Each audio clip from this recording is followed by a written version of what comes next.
Péťo, zkus to ještě jednou, skoro si tam byl. Je to tady. Je to tady rozhání jako svíně. Ale on machruje, zahodí to a jde proto. Jeď tam okolo a poraž mu tu motorku. Tak jedu hned za tebou, tak nepadej.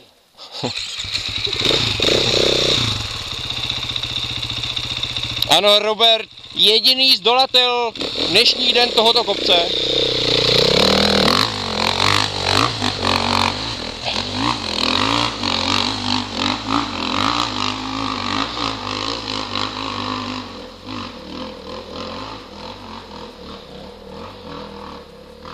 Je to gumou, podotýkám, je to gumou, není to řidičem.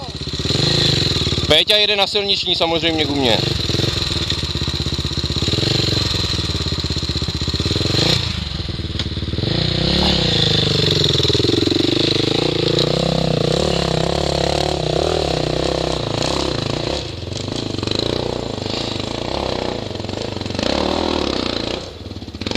Ano, chceme napodobovat ten, co tančí s vlky. Škoda, záběr úplně nebyl.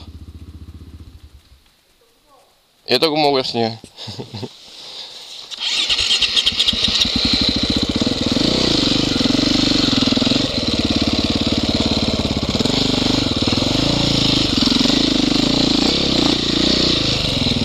Nejčastější výmluva enduráře je to gumou.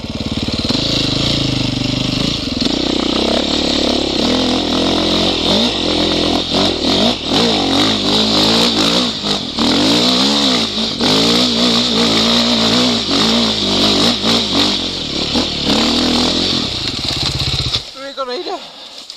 Už jsme nahoře prostě.